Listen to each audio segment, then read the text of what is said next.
Amados irmãos, graça e paz, mais uma vez estamos juntos para compartilharmos a palavra de Deus com os amados irmãos.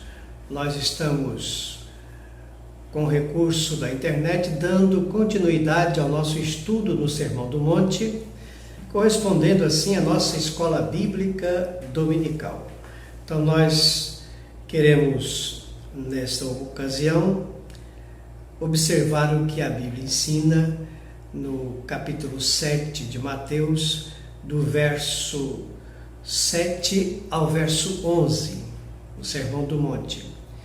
Mas para chegarmos até aqui, nós já fizemos uma boa caminhada sobre o Sermão do Monte. E vale a pena a gente, de maneira resumida, relembrar aquilo que nós já observamos. Se você então está aí com sua Bíblia na mão, deixa aberta em Mateus capítulo 5 e acompanhe comigo o que nós já observamos nesse estudo do Sermão do Monte. Comentamos que o Sermão do Monte ele é uma passagem da Bíblia bastante conhecida, mas às vezes muito mal compreendida.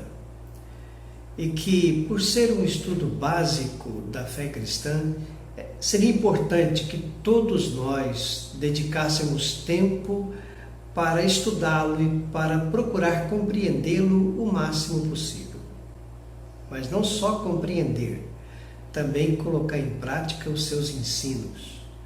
Porque o que nós vemos hoje, às vezes, é a falta de prática da fé cristã na igreja e na sociedade que tem provocado muito mau testemunho acerca da fé cristã. Vimos que Jesus, ele chama os discípulos, no capítulo 5, do verso 1 ao verso 12, e ensina aos discípulos como eles deveriam ser. Depois disso, ele passa a descrever a influência que eles deveriam ter na sociedade. Usando algumas metáforas, Jesus então ensina que deveríamos ser como sal na terra, como luz no mundo.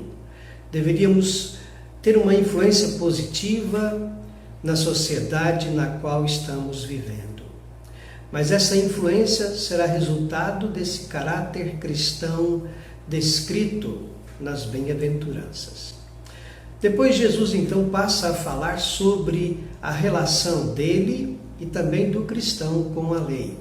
Ele veio cumprir a lei e fez isso perfeitamente.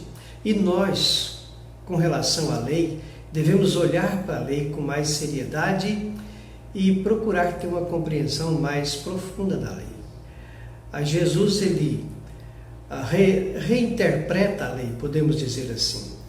Usando algumas antíteses, ele então chama a atenção dos discípulos, mostrando para eles: olha, vocês ouviram o que foi dito, eu porém vos digo.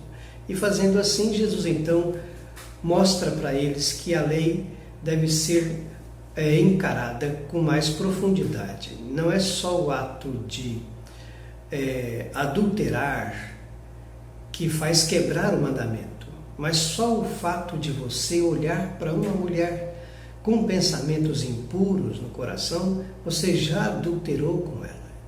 Então é muito mais profundo do que nós imaginamos, né? Não é só o ato de matar que faz quebrar o mandamento, mas também odiar o irmão ou deixar de amá-lo também faz assim quebrar o mandamento, quebrar a lei. E então o Senhor nos ensina como devemos viver, praticando a lei. No capítulo 6, ele nos fala acerca de como devemos expressar a nossa religiosidade, a nossa fé no ato de ajudar o próximo, no ato de jejuar e de orar, né? Então Jesus, ele trata disso. Depois ele fala acerca da nossa ambição do cristão, de como nós encaramos o reino de Deus, como nós buscamos o reino de Deus nos nossos dias. Se nós damos ao reino de Deus o primeiro lugar na nossa vida, se o nosso foco aqui é construir um tesouro na terra, ele então nos mostra que o foco do cristão, a ambição do cristão, deve ser construir um tesouro no céu, onde a traça não corrói, ladrões não roubam, e ali deve estar o nosso tesouro, porque onde estiver nosso tesouro, aí estará também o nosso coração. No capítulo 7, que é a última parte do Sermão do Monte, ele tratou acerca do julgamento, como nós não devemos julgar. Não julgueis hipocritamente. Ele tratou disso do verso 1 ao verso 6. E agora no versículo 7 ele começa a falar acerca da oração incessante, ou nos incentivar a orar de maneira mais intensa. Para alguns estudiosos, não há ligação entre esses dois parágrafos, de 1 a 6 e de 7 a 11.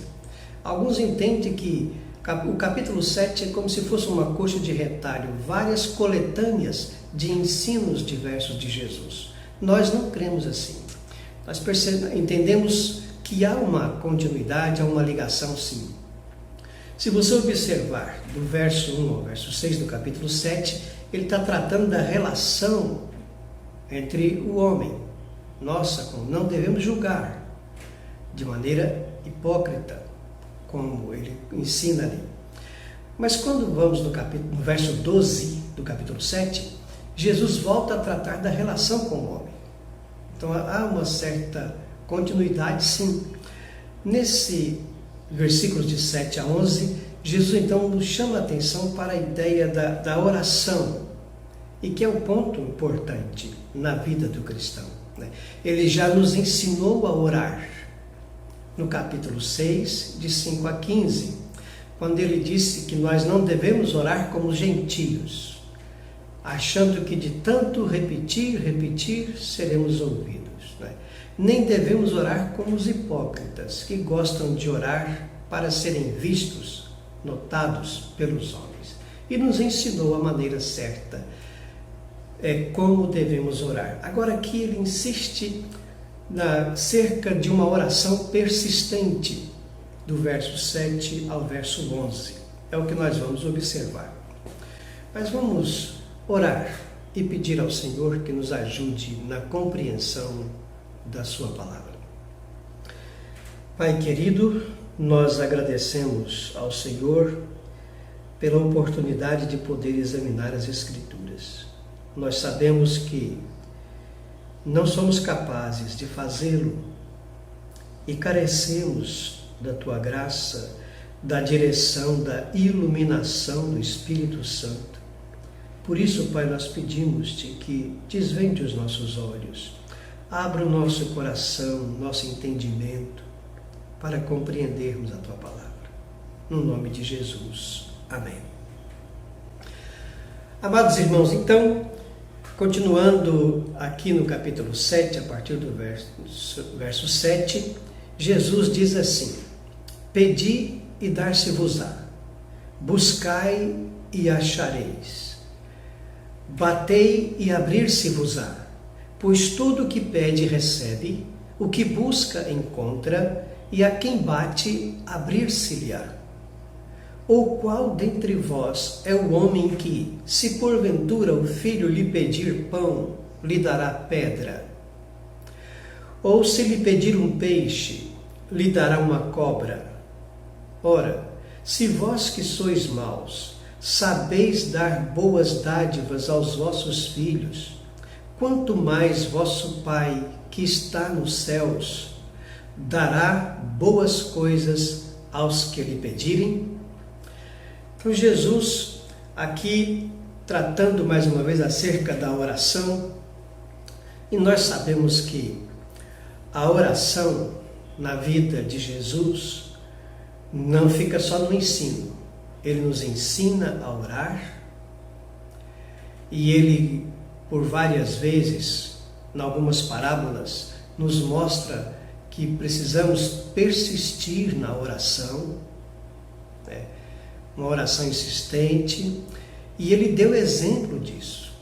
Muitas vezes a Bíblia registra Jesus se retirando para orar, e às vezes passava a noite em oração, especialmente quando tinha que tomar decisões. E ele fazia isto não por necessidade própria, mas para nos ensinar a orar com o próprio exemplo.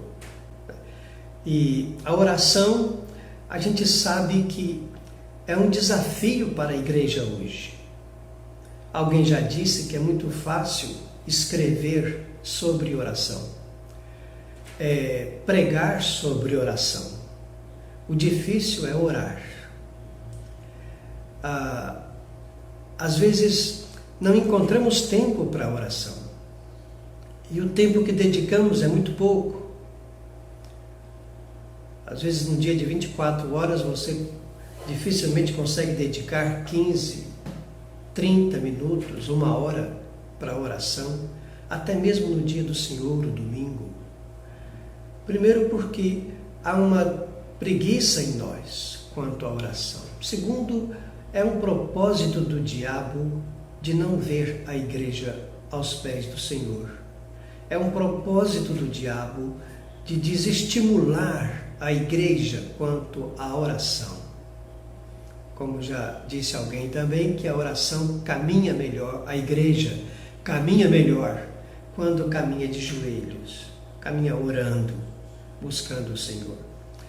Mas eu não sei qual é a sua realidade, se você não pertence à nossa igreja, mas geralmente as reuniões de oração são pouco frequentadas. Geralmente os cultos públicos no domingo à noite têm boa presença. A igreja está cheia, mas as reuniões de oração sempre são a pouca frequência dos irmãos, lamentavelmente. E Jesus está nos ensinando aqui que nós precisamos orar e orar com persistência. Se você observar a ordem dos verbos, ele diz assim: pedi, buscai e batei. Aqui, segundo um comentarista chamado Tasker, ele diz assim, que a ênfase dos imperativos aqui é interativa. E também outro comentarista fala sobre os tempos verbais desses verbos. Fala acerca do tempo verbal que o auristo aqui expressa uma ação de continuidade. É como pedir e continuar pedindo, buscar e continuar buscando. Essa é a ideia do texto. Então, essa intensidade na oração fica explícita para nós. Então, você deve pedir, deve buscar e deve bater. E quando você olha mesmo para a questão natural dos verbos, quando você quer uma coisa, você pede para alguém. Mas se você não está muito interessado, você pede, simplesmente pede, não vai atrás, não busca, não se interessa. Mas quando você está interessado mesmo naquilo, você pede e você vai atrás, você vai buscar. E se você chega para buscar e não encontra, então você insiste, você bate, você está desejando ardentemente aquilo, então você se esforça por aquilo. Essa ideia que o texto está passando para nós, de pedir, buscar e bater. A oração precisa ser persistente e insistente. Devemos orar ao Senhor. Alguém pode pensar assim, bom, mas não seria uma vã repetição ficar orando várias vezes pela mesma coisa? Então, ali quando Jesus trata do assunto, já falamos sobre isso, o que está proibindo não é a repetição, é a vã repetição. Uma repetição sem lógica, sem pensamento, sem fundamento, sem reflexão. Repetições vãs. Então, não é a repetição em si, mas é o fato de ser uma repetição vã. Então, Então devemos orar sim, insistir na oração ao Senhor. Nós vamos pedir, Ele é que vai dar. E vamos buscar, Ele é que vai nos dar. Ele é que vai abrir a porta. Nós vamos bater, mas quem vai abrir é Ele. Por isso que Ele diz, pois todo o que pede recebe, o que busca encontra, e a quem bate abrir-se-lhe-á. Ora, aqui é importante a gente observar algumas coisas. Primeiro, alguém pode dizer assim, mas eu estou pedindo, estou buscando e não estou recebendo. Estou orando e Deus não está atendendo. Devemos lembrar do que diz Tiago no capítulo 4, verso 3. Quando ele diz assim, vocês não têm porque não pede, e pede e não recebe porque pede mal, para gastar de maneira tola. Então, às vezes nós pedimos e não recebemos, porque Deus sabe que para nós, naquele momento, tal coisa não é uma coisa boa. E, às vezes, também podemos pedir e não receber o que queremos. Aí podemos lembrar da experiência do apóstolo Paulo. Quando Paulo, em 2 Coríntios, no capítulo 12, ele diz que 3 vezes orou ao Senhor para que o Senhor tirasse dele um espinho na carne. E ele então orou 3 vezes, o Senhor disse, Paulo, eu não vou tirar, a minha graça te basta. E ele entendeu que deveria lutar com aquilo que estava enfrentando e contar com a graça de Deus. Às vezes é assim, nós oramos e Deus não atende como nós gostaríamos que fosse. No caso de Paulo. Ou então também esse texto pode ser mal compreendido no outro aspecto, porque diz assim, pois todo o que pede recebe, e o que busca encontra, e a quem bate abrir-se-lhe-á. Alguém pode então entender, bom, então se eu vou pedir, o Senhor vai dar. E alguns até ensinam errado, tá vendo? Se você quer, pede porque Deus dá. Devemos pedir, mas segundo a vontade de Deus. Nem sempre a nossa vontade corresponde à vontade de Deus. E se nós pedimos, e pedimos segundo a sua vontade, como diz na primeira carta de João, que devemos orar e pedir segundo a vontade de Deus, então Ele nos atenderá. Se for de acordo com a vontade dEle, não com a nossa vontade. Às vezes eu quero, é vontade minha, mas não é propósito de Deus para mim aquilo, então a resposta não será favorável a mim. E graças a Deus por isso. Deus sabe o que é melhor para nós. Às vezes nós pedimos e não sabemos o que pedimos. Então o texto continua e Jesus então diz assim, qual dentre vós que porventura é o pai que se o filho lhe pedir pão lhe dará uma pedra? Ou se lhe pedir um peixe lhe dará uma cobra? Que pai faria isso? Ora, nenhum pai faria uma coisa dessa. Então Jesus diz, pois bem, se vocês que são maus sabeis dar boas coisas aos vossos filhos, quanto mais o vosso Pai Celeste, vosso Pai que está no céu. Então, nessas palavras entendemos que Jesus afirma que o homem é mau. Então, se vós que sois maus sabemos dar boas coisas aos nossos filhos, quanto mais nosso Pai, que é perfeito, que está no céu, dará, verso 11, se vós que sois maus sabeis dar boas dádivas aos vossos filhos, quanto mais vosso Pai que está nos céus dará boas coisas aos que lhe pedirem. Então veja como é que o texto está dizendo, que o nosso Pai não nos dará o que queremos, Ele nos dará boas coisas, mas dará a quem? Aos que lhe pedirem. Por isso temos que pedir, por isso temos que orar, temos que orar insistentemente, persistentemente ao Senhor, para que Ele nos conceda a sua graça. Orar sempre buscando segundo a vontade do Senhor, porque a vontade dEle é o melhor para a nossa vida. E aqui, quando Jesus diz que Ele dará boas coisas, essas boas coisas aqui, temos que entender que é de acordo com a vontade de Deus.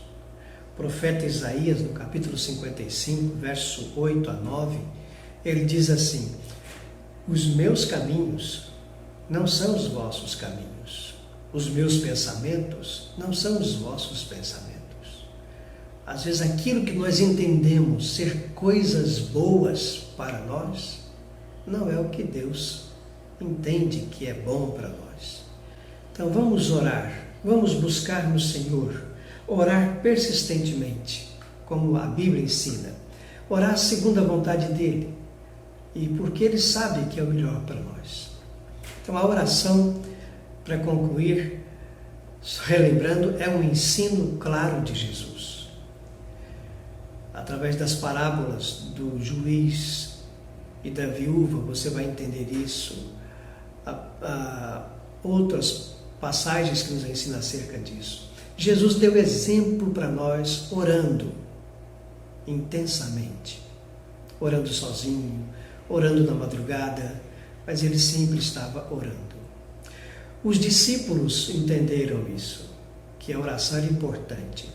Tanto é que você vai ver na Bíblia os discípulos fazendo um pedido ao Senhor: Senhor, ensina-nos a orar. Foi o pedido que eles fizeram. Eles não pediram: Senhor, ensina-nos a pregar.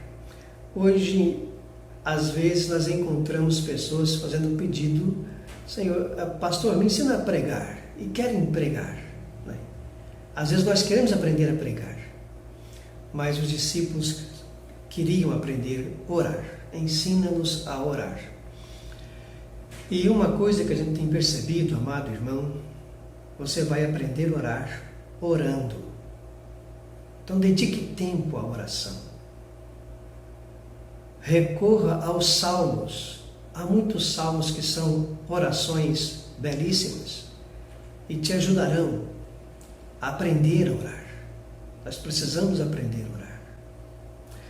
A oração deve ser uma prática contínua na vida do crente e da igreja. É estranho, é decepcionante quando você vê igrejas e crentes correndo atrás de campanhas de oração. Eu confesso até que já participei de algumas. Mas quando você para pensar, se a igreja e se o crente precisa de recorrer a uma campanha de oração, é porque ele não tem vida de oração. Ele não ora normalmente. A igreja não tem costume de orar. A igreja não ora, por isso precisa fazer campanha. Quem entende a necessidade da oração, quem aprende com Jesus que devemos orar persistentemente, jamais terá necessidade de fazer campanhas de oração. Podemos até nos reunir, como agora muitas vezes estamos fazendo, para orar pelos nossos governantes, para orar pela saúde do nosso país, a calamidade que estamos vivendo, mas são momentos especiais assim. Então a nossa vida deve ser uma vida de oração.